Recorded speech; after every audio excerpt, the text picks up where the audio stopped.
दोस्तों, जैसा कि हम लोगों ने कल NCERT का कक्षा 6 का जो है चैप्टर नंबर 1 डिस्कशन कर लिया था और आज हम लोग देखते हैं चैप्टर नंबर 2 ग्लोब अक्षांश एवं देशांतर रेखा के बारे में पढ़ते हैं।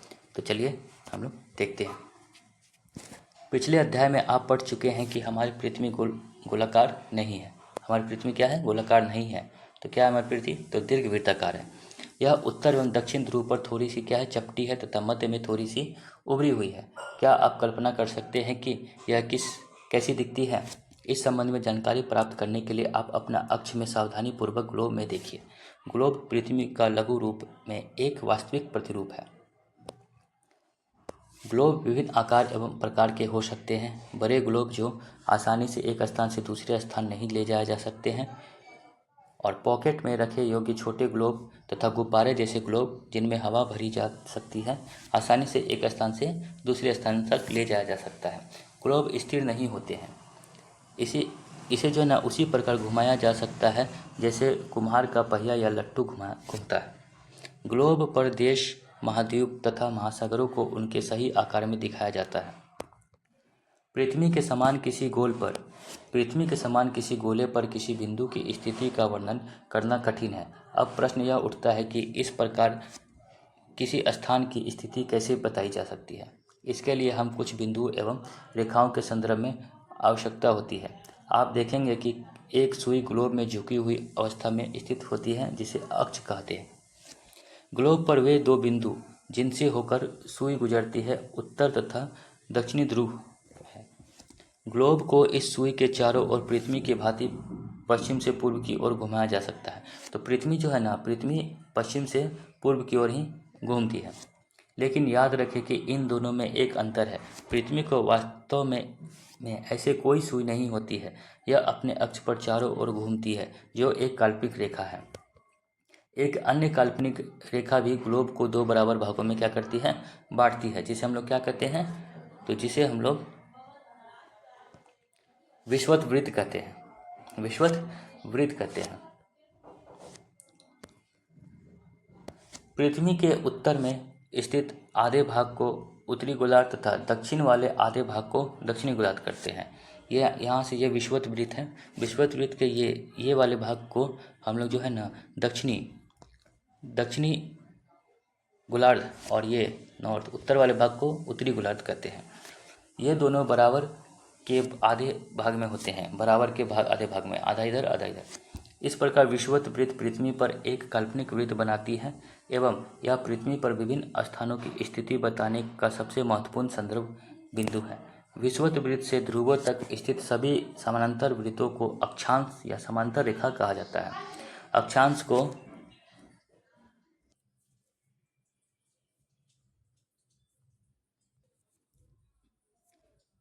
अक्षांशों को अंश में मापा जाता है। विषुवत वृत्त शून्य अंश अक्षांशों को दर्शाता है। विषुवत वृत्त जो है शून्य अंश अक्षांशों को दर्शाता है। चूंकि विषुवत वृत्त से दोनों तरफ ध्रुवों के बीच की दूरी पृथ्वी के चारों ओर के वृत्त का 1/4 है, अतः इसका माप होगा 360 अंश का 1/4, यानी कि 360 का 1/4 हो जाएगा 90 अंश, यानी 90 अंश। इस प्रकार 90 अंश उत्तरी अक्षांश उत्तरी ध्रुव को दर्शाता है तथा 90 अंश दक्षिणी अक्षांश किसको दर्शाता है? दक्षिणी ध्रुव को दर्शाता है। इस प्रकार विषुवत वृत्त के उत्तर की सभी समानांतर रेखाओं को उत्तरी अक्षांश कहा जाता है तथा विषुवत वृत्त के दक्षिण में स्थित सभी समांतर रेखाओं को क्या कहते हैं? दक्षिणी अक्षांश कहा जाता है। इसलिए प्रत्येक अक्षांशों के मान के साथ उसकी दिशा यानी उत्तर या दक्षिण को भी लिखा जाता है। सामान्यतः जो है इसे उत्तरी या दक्षिणी अक्षांश अक्षर से व्यक्त किया जाता है। उदाहरण के लिए महाराष्ट्र में चंद्रपुर एवं ब्राजील, दक्षिण अमेरिका में बेलो होरिजेंटे दोनों एक अक्षांश 20 अंश पर स्थित है, लेकिन चंद्रपुर विषुवत वृत्त के 20 अंश उत्तर में एवं बेलो होरिजेंटो विषुवत वृत्त के 20 अंश दक्षिण में स्थित है। इसलिए हम कहते हैं कि चंद्रपुर 20 डिग्री उत्तरी अक्षांश पर तथा बेलो होरिजेंटो 20 डिग्री दक्षिण अक्षांश पर स्थित है। चित्र में 2.2 में स्पष्ट है कि जैसे जैसे हम विषुवत वृत्त से दूर जाते हैं जाते हैं, अक्षांश का आकार क्या होता है, घटता जाता है विषुवत वृत्त से। ये अपना हो गया विषुवत वृत्त। विषुवत वृत्त से हम लोग जैसे जैसे दूर जाते हैं, दूर जा रहे हैं, तो क्या होता है, इसका आकार क्या होता है, घटता जाता है। और जैसे जैसे हम लोग पास जाएंगे, विषुवत वृत्त की ओर जाएंगे, तो इसका आकार बढ़ता जाएगा। महत्वपूर्ण अक्षांश रेखाएं देखते हैं। विषुवत वृत्त 0 डिग्री उत्तरी ध्रुव, 90 डिग्री उत्तरी अक्षांश तथा दक्षिणी ध्रुव 90 डिग्री दक्षिणी अक्षांश के अतिरिक्त 4 महत्वपूर्ण अक्षांश समानांतर रेखाओं पर भी हैं। ये हैं, 1 नंबर में उत्तरी गोलार्धों में कर्क रेखा 23.5 डिग्री उत्तरी अक्षांश। दूसरा है दक्षिणी गोलार्ध में मकर रेखा 23.5 डिग्री दक्षिणी अक्षांश। तीसरा है विषुवतीय वृत्त के 86.5 डिग्री उत्तर में उत्तरी ध्रुव। चौथा है विषुवतीय रेखा के 86.5 डिग्री दक्षिण में दक्षिणी वृत्त है। पृथ्वी के ताप कटिबंध, पृथ्वी के ताप कटिबंध के बारे में देखते हैं हम लोग। कर्क रेखा एवं मकर रेखा के बीच के सभी अक्षांशों पर सूर्य वर्ष में एक बार दोपहर में सिर के ठीक ऊपर होता है, इसलिए इस क्षेत्र में सबसे अधिक ऊष्मा प्राप्त होती है तथा इसे उष्णकटिबंध कहा जाता है। कर्क रेखा तथा मकर रेखा के बाद किसी भी अक्षांश पर दोपहर का सूर्य कभी भी सिर के ऊपर नहीं होता है। ध्रुव की तरफ सूर्य की किरणें तिरछी होती है। इस प्रकार उत्तरी गोलार्ध में कर्क रेखा एवं उत्तरी ध्रुव वृत्त तथा दक्षिणी गोलार्ध में मकर रेखा एवं दक्षिणी ध्रुव वृत्त के बीच वाले क्षेत्र का तापमान क्या होता है, मध्य रहता है, मध्यम रहता है। इसलिए इन्हें क्या है, शीतोष्ण कटिबंध कहते हैं। क्या कहते हैं, शीतोष्ण कटिबंध कहते हैं।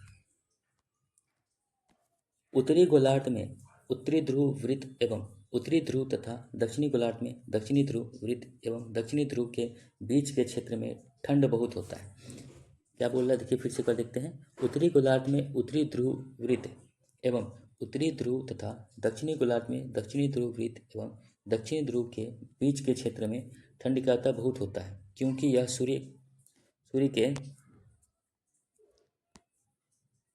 सूर्य के क्षितिज से ज़्यादा ऊपर नहीं आ पाते, इसलिए ये क्या होते हैं, शीत कटिबंध कहलाते हैं। देशांतर देखते हैं। किसी स्थान की स्थिति को बताने के लिए उस स्थान के अक्षांश के अतिरिक्त कुछ और जानकारियों की आवश्यकता भी होती है। आप देख सकते हैं कि प्रशांत महासागर में स्थित टोंगा द्वीप एवं हिंद महासागर में स्थित मॉरिशस द्वीप एक ही अक्षांश 20 डिग्री दक्षिणी पर स्थित है। उनका सही स्थिति जानने के लिए यह पता करना होगा कि उत्तरी ध्रुव को दक्षिणी ध्रुव से जोड़ने वाली संदर्भ रेखा से पूर्व या पश्चिम की और इन स्थानों की दूरी कितनी है। इन संदर्भ रेखाओं को देशांतरीय यामोत्तर कहते हैं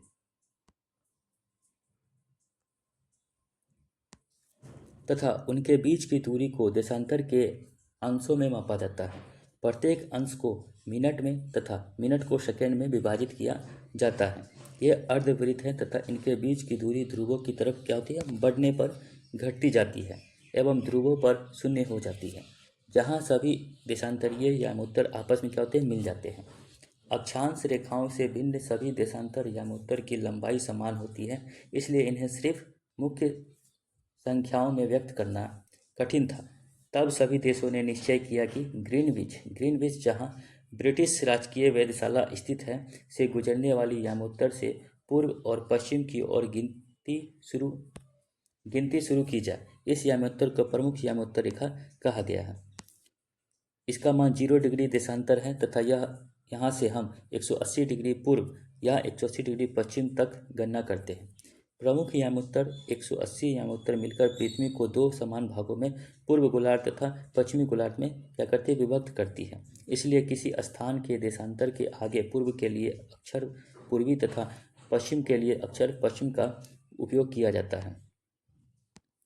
यह जानना रोचक है कि 180 डिग्री पूर्व और 180 डिग्री पश्चिमी यामोत्तर एक ही रेखा पर स्थित है। देखिए क्या कहा है, 180 डिग्री पूर्व और 180 डिग्री पश्चिमी यामोत्तर एक ही रेखा पर स्थित है। अब ग्लोब पर अक्षांश समानांतर रेखाओं एवं देशांतर यामोत्तर के द्वारा बनी ग्रिड को देखो।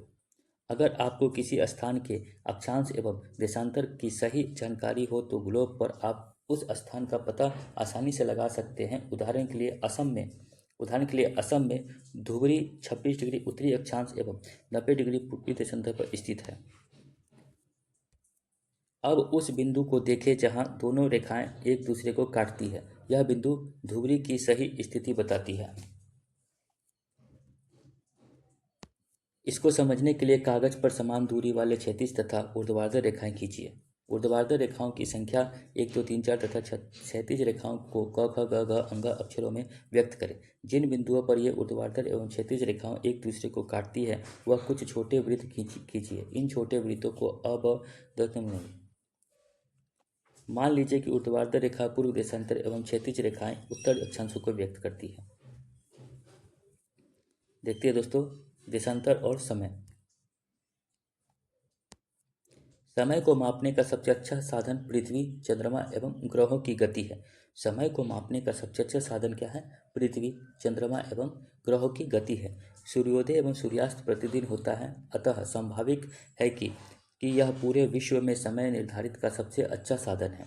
स्थानीय समय का अनुमान सूर्य के द्वारा बनने वाले परछाई से लगाया जा सकता है, जो दोपहर में सबसे छोटी एवं सूर्योदय तथा सूर्यास्त के समय क्या होती है? सबसे लंबी होती है। ग्रीनविच पर स्थित प्रमुख यामोत्तर पर सूर्य जिस समय आकाश के सबसे ऊंचे बिंदु पर होगा उस समय यामोत्तर पर स्थित सभी स्थानों पर दोपहर होगा। क्योंकि पृथ्वी पश्चिम से पूर्व की ओर चक्कर लगाती है, पृथ्वी पश्चिम से पूर्व की ओर क्या करती है? चक्कर लगाती है। अतः वे स्थान जो ग्रीनविच के पूर्व में है उनका समय ग्रीनविच समय से आगे होगा तथा जो पश्चिम में है उनका समय पीछे होगा। समय के अंतर की दर गणना निम्नलिखित विधि से की जा सकती है। पृथ्वी लगभग 24 घंटे में अपना अक्ष पर 360 डिग्री घूम जाती है। पृथ्वी जो है, पृथ्वी लगभग 24 घंटे में अपने अक्ष पर 360 डिग्री घूम जाती है, अर्थात वह 1 घंटे में 15 डिग्री, 1 घंटे में क्या? 15 डिग्री, यानी 4 मिनट में 1 डिग्री घूमती है। 1 घंटे में 60 मिनट यानी कि 15, तो 4 मिनट में 1 डिग्री घूमती है। इस प्रकार ग्रीनविच में दोपहर के 12 बजे हैं, तब ग्रीनविच से 15 डिग्री पूर्व में समय होगा 15 गुना 4 यानी 60 मिनट, अर्थात ग्रीनविच के समय से 1 घंटा आगे होगा, अर्थात वह दोपहर का 1 बजा होगा। लेकिन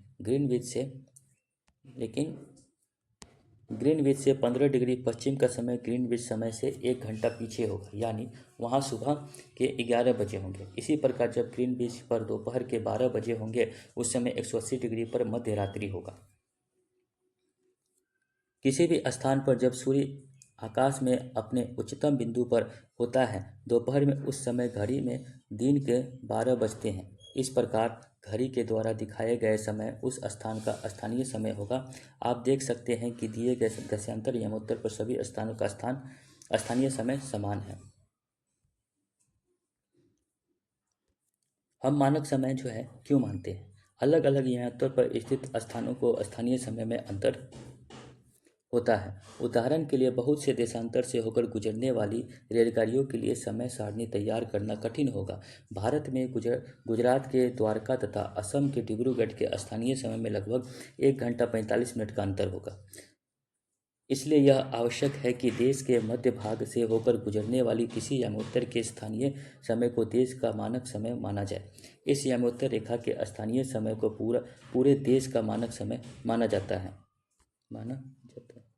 भारत में जो है, भारत में 82.5 डिग्री पूर्वी यानी 82 डिग्री 30 मिनट पूर्व का मानक यामोत्तर माना गया है। इस यामोत्तर के स्थानीय समय को पूरे देश का मानक समय माना जाता है। इसे भारतीय मानक समय के नाम से जाना जाता है। कबीर भोपाल के निकट एक छोटा सा नगर में रहता है।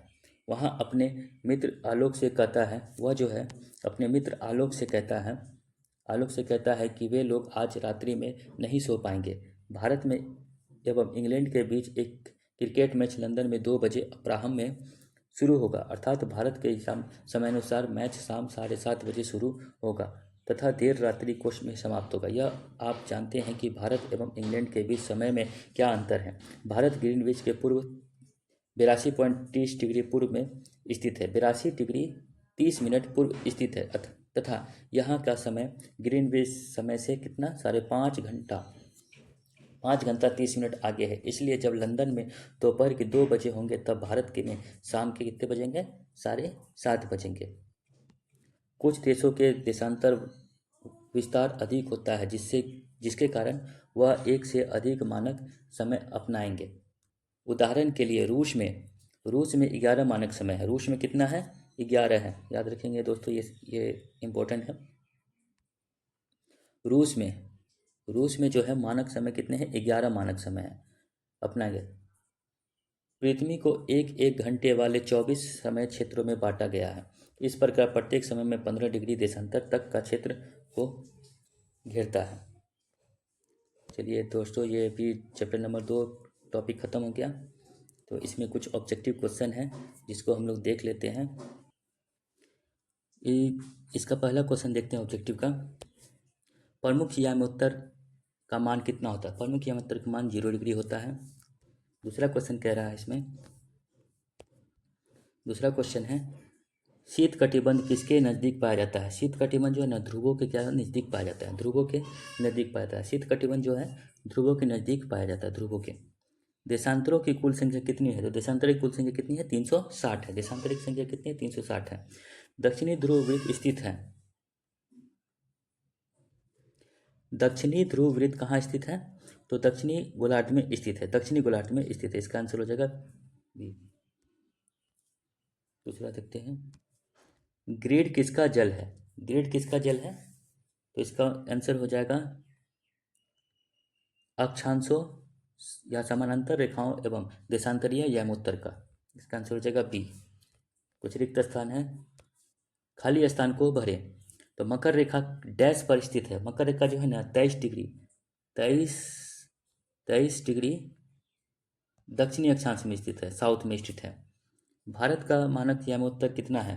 तो भारत का जो है मानक यामोत्तर 82 डिग्री 30 मिनट है। जीरो यामोत्तर को किस नाम से जाना जाता है? तो प्रधान यामोत्तर, प्रधान यामोत्तर के नाम से जाना जाता है। देशांतर के बीच की दूरी डैश के तरफ घटती जाती है, तो ध्रुवों की तरफ। इसका आंसर हो जाएगा ध्रुव। ध्रुवों की तरफ क्या होती है? घटती जाती है। उत्तरी ध्रुव वृत्त डैश गोलार्ध में स्थित है। किस गोलार्ध में उत्तरी ध्रुव? तो उत्तरी गोलार्ध में स्थित है। उत्तरी गोलार्ध में स्थित है। तो ये चैप्टर खत्म हो गया। अब हम लोग कल इसका चैप्टर हम लोग 3 नंबर देख लेंगे। चैप्टर नंबर 3 कल कर लेंगे हम लोग।